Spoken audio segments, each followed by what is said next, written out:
Welcome to study physics.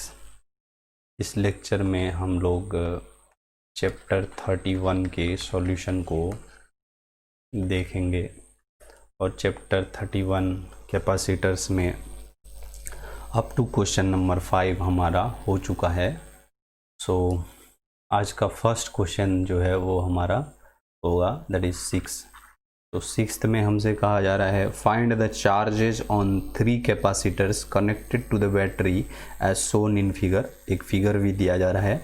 Then take C is equals to this value, C2 is this value, C3 is this value and V 12 volts. So यहाँ पर देखिए इस problem में हमारे पास एक picture है, यहाँ पर 3 कैपेसिटर्स है। सो ये हमारा C1 है, यहाँ पर पोटेंशियल जो है वो इस तरह से है, इधर हमारा C2 है और इधर हमारा जो है वो C3 है। तो इस चीज़ को हम लोग, ये V है, ये C2 है और ये C3 है। तो और V का जो वैल्यू है दैट इज़ हमारा 12 वोल्ट है। C1 जो है वो हमारा 2 माइक्रोफेराड है। C2 जो है दैट इज़ हमारा 4 माइक्रोफेराड है और C3 जो है दैट इज़ हमारा 6 माइक्रोफेराड है। तो इस तरह से ये चीज़ हमें दिया जा रहा है और हमसे पूछा जा रहा है चार्ज, मीन्स हमसे पूछा जा रहा है Q1 का वैल्यू, देन Q2 का वैल्यू एंड देन Q3 का वैल्यू। ये तीनों ही कैपेसिटर पर क्या चार्ज है ये हम लोगों से पूछा जा रहा है। तो हम लोग इसमें डायरेक्ट फार्मूला यूज़ करेंगे Q equal to C into V। अब देखिए कैपेसिटर्स भी जो है वो मल्टीपल्स में है, मीन्स हम लोग यहाँ पर कह सकते हैं कि C2 जो है वो ट्वाइस ऑफ C1 है और C3 जो है वो थ्राइस ऑफ C1 है। सो यहाँ पर आंसर भी कुछ इस तरह से होगा, मीन्स Q2 जो होगा वो ट्वाइस ऑफ Q1 होगा और Q3 जो होगा वो थ्राइस ऑफ Q1 होगा। सो हम जस्ट एक वैल्यू निकालेंगे और उसका मल्टीपल कर लेंगे। यहाँ पर देखिए हम Q1 निकाल रहे हैं तो Q1 will be equals to C1 into V। अब C1 हमारा क्या है तो 2 माइक्रोफेराड, सो इस तरह से होगा। अब V अगर हमें दिया गया है तो वो दैट इज़ 12। अब यहाँ पर ये क्या बनेगा तो देखिए 24 और ये बन जाएगा micro Coulomb in for charge. तो इस तरह से हमारा जो है वो Q1 का वैल्यू मालूम हो जाता है। सो इफ़ Q1 का वैल्यू नोन हो चुका है सो Q2 हम लोग डायरेक्टली कह सकते हैं 48 माइक्रो कूलम, ट्वाइस हो जाएगा इसका। और Q3 जो होगा दैट विल बी हमारा 72 माइक्रो कूलम। और इस तरह से हमारा Q1, Q2, Q3 तीनों ही नोन हो जाता है। तो ये हमारा जो है that is answer of question number 6। Next जो है दैट इज़ 7 में कहा जा रहा है 3 कैपेसिटर्स हैविंग कैपेसिटेंस। सो इस कैपेसिटेंस को हम लोग डेटा वाइज लिखते ही चलते हैं। सो ये दैट इज़ 20 माइक्रो फेराड, दूसरा जो है that is 30 micro farad, third जो है दैट इज़ हमारा 40 माइक्रो फेराड। इस तरह से हमें 3 कैपेसिटर्स दिया जा रहा है, are connected in series with a battery of 12 volt. Find the charge on each of the capacitors. So हमें ईच कैपेसिटर पर चार्ज इवेल्युएट करना है and how much work has been done by the battery in charging the capacitors. अगर हम लोग इसको diagram wise देखेंगे तो किस तरह से है, देखिए ये C1, C2, इस तरह से C3 connected with A battery of 12 volt. तो यहाँ पर जो ये है वो हमारा 12 वोल्ट है, ये C1 है, ये C2 है और ये C3 है। अब देखिए इसमें हम लोग एक चीज़ सीखेंगे कि जब हमारा कनेक्शन पैरेलल था, यहाँ पर देखिए तो पोटेंशियल सेम हो रहा था, सबके लिए सेम पोटेंशियल मल्टीप्लाई करते हैं हम। अब मैंने तो यहाँ पर डायरेक्टली इस तरह से समझा लिया। अगर मीन्स कॉन्वेंशनल मेथड में सॉल्व किए होते तो हर टाइम हम देखते V का ही मल्टीपल हो रहा है। तो जो पैरेलल कॉम्बिनेशन हो रहा है उसमें पोटेंशियल सेम हो रहा है। देखिए अब एक सीरीज कॉम्बिनेशन के लिए थोड़ा सा केयर करते हुए समझते हैं। वो क्या, देखिए अगर ये सीरीज कॉम्बिनेशन होगा तो सेम करंट फ्लो होना पड़ेगा। पहले चीज़ सीखते हैं current. So same current flow होना पड़ेगा दैट इज़ Q। अगर I, सो अगर I करंट फ्लो हो रहा होगा सो जो करंट होता है दैट इज़ हम लोग जानते हैं क्या, current is equals to Q/T। तो charge flow in given time interval वो क्या होता है, करंट के इक्वल होता है। तो अगर करंट सेम होगा तो हमारा कहने का ये मतलब है कि इस सीरीज कॉम्बिनेशन में जो है वो चार्ज भी सेम होगा। सो यहाँ पर सेम चार्ज फ्लो करेगा। सपोज Q है तो Q C1 में भी, C2 में भी और C3 में भी, तीनों में ही एक ही चार्ज फ्लो करेगा। तो अगर वो एक ही चार्ज फ्लो करेगा तो उस चार्ज को हम लोग किस तरह इवेल्युएट करेंगे, तो उसके लिए हम लोग क्या करते हैं, सबसे पहले C इक्विवेलेंट इवेल्युएट कर लेते हैं। C इक्विवेलेंट इवेल्युएट करने का क्या टेक्निक है, तो इसको कुछ इस तरह से कर सकते हैं, C1 plus C2 plus of C3। सो ये वैल्यू हमारा है 1/20 प्लस ये है 1/30 प्लस ये वैल्यू है हमारा 1/40। सो ये C इक्विवेलेंट के इक्वल हो जाएगा। तो अब देखिए C इक्विवेलेंट को इस तरह से अगर हम लोग लेंगे, इसका एलसीएम किस तरह ले सकते हैं, तो 60 लेंगे तो भी काम नहीं होगा, इसमें नहीं बन पाएगा। 80 लेंगे इसमें नहीं बन पाएगा, 100 में भी नहीं बन पाएगा, 120 में बनेगा। तो देखिए 120 ले लेंगे तो यहाँ पर बनेगा 6, यहाँ पर बनेगा 4, यहाँ पर बनेगा 3। सो कितना बन रहा है, 4 10 13, सो 13/120। अब अगर ये हो रहा है 1/C इक्विवेलेंट, तो C इक्विवेलेंट कितना होगा, 1/20/13। अभी हम लोग इसको इसी फॉर्मेट में रहने देते हैं। तो अभी यहाँ पर देखिए C इक्विवेलेंट का वैल्यू हमें पता चल चुका है। So Q will be equal to C equivalent into V। अब V का वैल्यू हमने 12 वोल्ट दिया जा रहा है, तो यहाँ पर देखिए Q का जो वैल्यू आएगा that will B 120 into 12 divided by यहाँ पर है 13। और यहाँ देखिए जो हमारा कैपेसिटर है वो इन टर्म्स ऑफ माइक्रोफेराड था। सो इसी इक्विवेलेंट हमारा माइक्रोफेराड है, तो यहाँ पर चार्ज जो आएगा वो इन टर्म्स ऑफ हमारा आ जाएगा माइक्रोकूलम। तो ये Q जो बनेगा that will B 1440 divided by 13 and microcoulomb. तो इस वैल्यू को मैं डायरेक्टली इवेल्युएट करूँगा। सो ये वैल्यू आएगा हमारा 110 माइक्रोकूलम। सो Q का वैल्यू हम लोगों ने इवेल्युएट कर लिए हैं 110 माइक्रोकूलम। तो इस तरह से हमारा पार्ट ए का आंसर हो जाता है। इनसे हम लोगों से कहा जा रहा है find the charge on each of the capacitor. तो ये हमारा जो है, सपोज ये पार्ट ए था। नेक्स्ट बी में पूछा जा रहा है how much work has been done by the battery in charging the capacitor. So work done हम लोगों से पूछा गया। सो वर्क डन हम लोग जानते हैं Q इंटू वी हो जाएगा। सो ये हमारा 110 माइक्रोकूलम है और V हमारा कितना है, तो 12। सो इस वैल्यू को अगेन हम लोग इवेल्युएट करेंगे तो ये हमारा बन जाता है 1320 और ये बन जाएगा माइक्रो जूल। सो इस तरह से हमारा बन जाएगा this value of micro joule. अब इसका हम लोग एक बार आंसर चेक कर लेते हैं। सो अब 7th में जो है वो इस तरह से ना दे करके इन टर्म्स ऑफ जो है जूल में कर रहे हैं, तो जूल में आंसर कर रहे हैं। तो देखिए इसको हम लोग सीख सकते हैं कैसे, देखिए तो ये इस टर्म को हम लोग इस तरह से लिख सकते हैं, माइक्रो जूल के लिए इस तरह से लिख सकते हैं। अब इसमें से अगर मुझे यहाँ पर डॉट लाना है तो इसके लिए हमें क्या करना होगा, तो यहाँ पर सपोज़ मैंने 1000 से इसे डिवाइड किया तो मुझे 1000 से मल्टीप्लाई भी करना होगा। तो उस सिचुएशन में यहाँ पर बनेगा 1.32 और ये मल्टीप्लाई हो करके बन जाएगा 10 to the power of -3 joule. So this should be answer. So 1.33 approx. So ये वैल्यू हमारा बनेगा वर्क डन के लिए। सो वर्क डन हमारा कुछ इस तरह से हो जाएगा।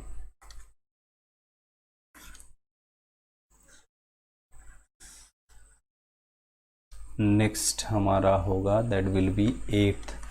सो क्वेश्चन नंबर 8 में कहा जा रहा है find the charge appearing on each of the 3 capacitors as shown in the figure. देखिए इसमें हमारे पास एक पिक्चर है, दैट इज़ ये हमारा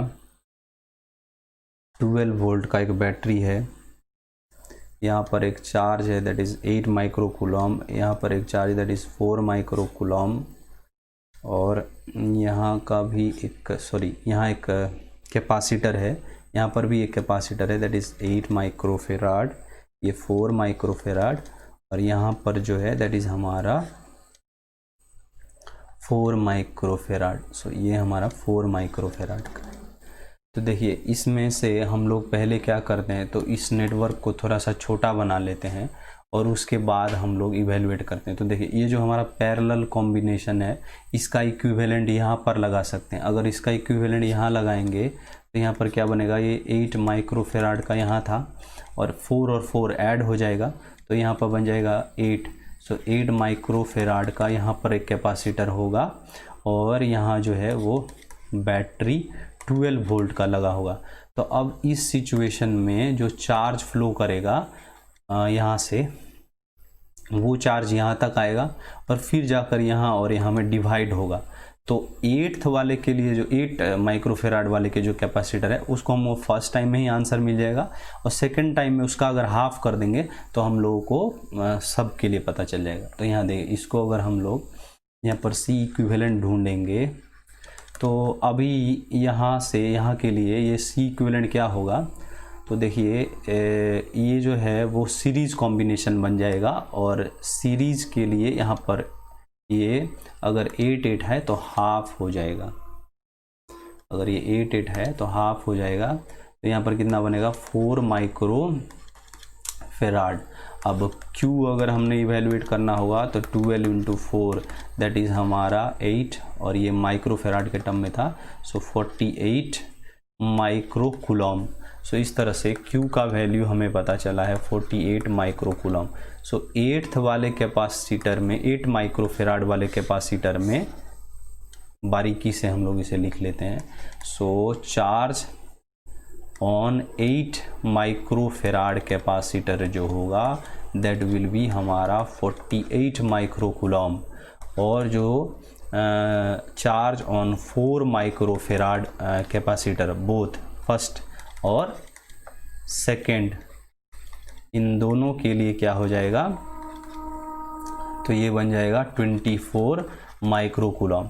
तो इस तरह से हमारा जो है वो सारे के लिए पता चल जाएगा। तो लेट अस चेक, एक बार चेक कर लेते हैं दिस एंड 24 ऑन ईच। सो ये हमें पता चल जाता है इस तरह। अब नेक्स्ट जो है दैट इज़ हमारा 9th। सो 9th में हम लोगों से कहा जा रहा है take C1 4 microfarad, C2 6 microfarad in the figure, calculate the equivalent capacitance of the combination between the points indicated।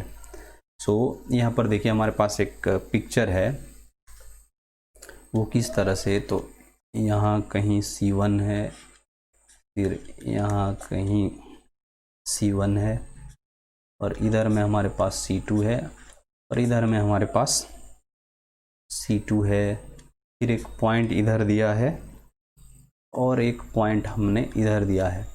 ये वैल्यू C1 है, ये वैल्यू C1 है, ये C2 है, ये C2 है। अब C1 का वैल्यू है दैट इज़ हमारा 4 माइक्रोफेराड, और C2 का वैल्यू है दैट इज़ हमारा 6 माइक्रोफेराड।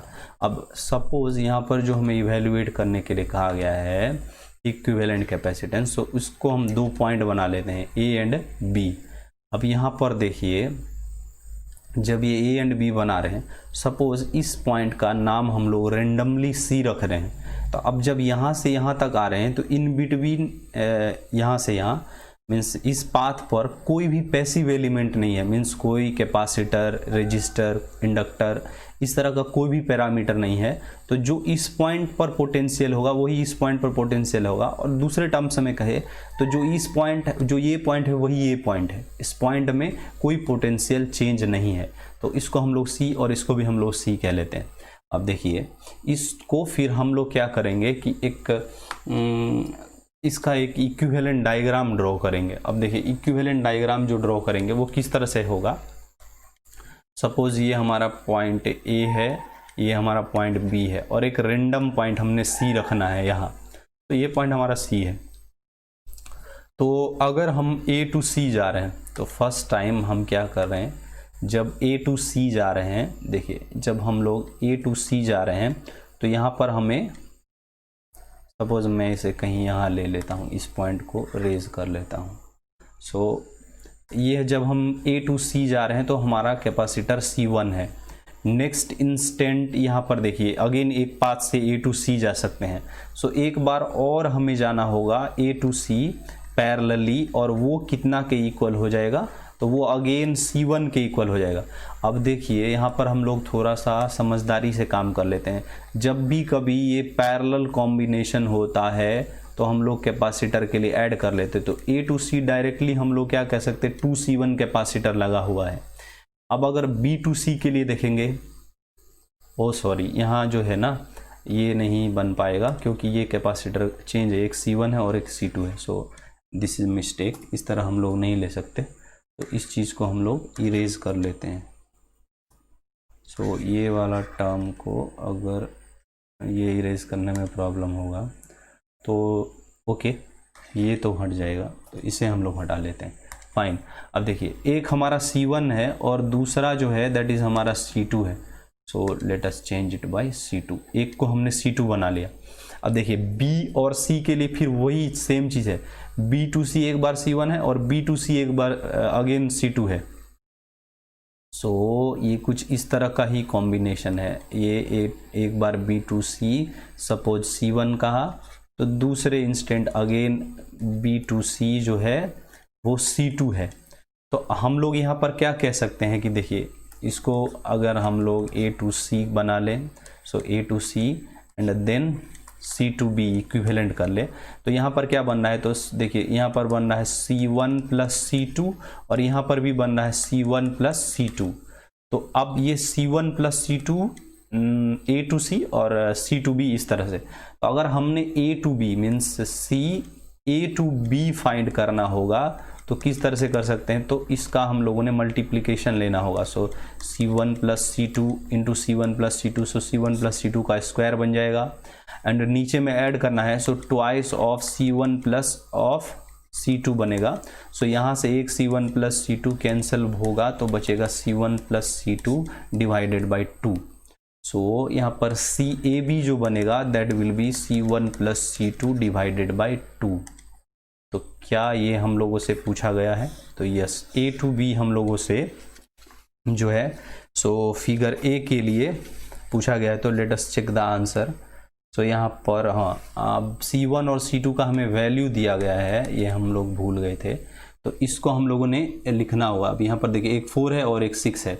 सो डायरेक्टली हम लोग लिख सकते हैं ये 10 बनेगा और ये माइक्रो फेराड है और डिवाइडेड बाई 2, सो यहाँ पर बन जाएगा 5 माइक्रो फेराड। सो CAB का जो आंसर आएगा दैट विल बी हमारा 5 माइक्रो फेराड। सो इस तरह से 9th क्वेश्चन का एक फिगर कंप्लीट हो जाता है। अब जो दूसरा फिगर है इसको हम लोगों ने थोड़ा बारीकी से देखना चाहिए। देखिए वो क्या, तो अभी जो पिक्चर है उसको ही 2 बार जो हमने सॉल्व किया उसको ही 2 बार मीन्स यूज किया गया है, उसको ही 2 बार ड्रॉ कर दिया गया है in between A to B point. तो सपोज यहाँ कहीं मेरा A पॉइंट है और यहाँ कहीं B पॉइंट है, तो यहाँ पर जो 5 माइक्रोफेराड का आंसर आया है अभी वो एक बार ऊपर में लगा दिया गया है और अगेन एक बार जो 5 माइक्रोफेराड आंसर आया है उसको ही ऊपर में लगा दिया गया है और कुछ भी नहीं है इसमें, सेम ही है। तो जब हमें CA to B again evaluate करना होगा तो वो क्या पैरेलल कॉम्बिनेशन, तो पैरेलल कॉम्बिनेशन के लिए जस्ट ऐड कर लेंगे तो हमारा आंसर हो जाएगा दैट विल बी हमारा 10 माइक्रोफेराड। तो इस तरह से CA to B for B figure के लिए भी हमें पता चल चुका है। सो ये हमारा जो है क्वेश्चन नंबर 9 कंप्लीट हो जाता है और एक बार इसका भी आंसर चेक कर लेते हैं। सो 10 ओके, तो 9 कंप्लीट हो जाता है। नेक्स्ट हम लोग देखेंगे 10th। सो 10th में हम लोगों से कहा जा रहा है find the charge supplied by the battery in arrangement as shown in the figure. So पहले हम लोग फिगर देख लेते हैं। देखिए तो फिगर क्या है, यहाँ पर 5 माइक्रोफेराड का एक कैपेसिटर है और यहाँ पर एक बैटरी लगा है, दैट इज़ हमारा 10 वोल्ट। तो ये 10 वोल्ट का एक बैटरी है और यहाँ पर एक 5 माइक्रोफेराड का कैपेसिटर है और यहाँ अगेन एक 6 माइक्रोफेराड का कैपेसिटर है और ये इस पॉइंट से इस तरह से ज्वाइन है। तो हम लोगों से पूछा जा रहा है कि इसमें जो बैटरी ने चार्ज सप्लाई किया होगा वो हम लोगों ने बताना है। देखिए इस प्रॉब्लम में भी अगर हम लोग वही टेक्निक यूज़ करें वो नेमिंग का, देखिए अगर इस पॉइंट का नाम हम लोग ए रख रहे हैं, ठीक है, तो इस पॉइंट को सपोज हमने बी रखा, तो देखिए यहाँ पर हम लोगों को क्या दिखाई देगा कि ये जो कैपेसिटर है in between A to B है और ये जो कैपेसिटर है वो again in between A to B है। सो ये जो है कॉम्बिनेशन कुछ इस तरह का है। यहाँ पर एक कैपेसिटर है, यहाँ पर एक कैपेसिटर है और एक बैटरी से ज्वाइन किया है, ये 12 वोल्ट, ये 5 माइक्रोफेराड और ये 6 माइक्रोफेराड। तो इस तरह से है। अब हमसे पूछा जा रहा है बताइए इसका चार्ज। तो चार्ज को हम लोग इजीली ढूंढ, फाइंड द चार्ज है ना। तो देखिए क्यू फाइंड करने के लिए C इंटू भी पता करना होगा, तो C इक्विवेलेंट ढूंढना होगा। तो C इक्विवेलेंट कितना हो जाएगा, C1 प्लस C2 हो जाएगा। तो ये हमारा हो जाएगा 11 microfarad. So C equivalent will be equal to 11 microfarad. तो C इक्विवेलेंट पता चल गया। तो Q का वैल्यू हमें पता करने के लिए 11 into 10 to the power minus of 6 और ये करना होगा 12। सो ये बन जाएगा 132 10 to the power minus of 6 कूलम चार्ज के लिए। तो अगर ये आंसर है तो ठीक है, नहीं तो अगर कुछ मैनिपुलेशन किया गया है तो हम लोगों ने भी करना होगा। Oh sorry, this voltage is not, यहाँ पर जो है वो 10 हमने लिया था पर यहाँ हमने 12 कर दिया। सो ये रॉन्ग हो जाएगा।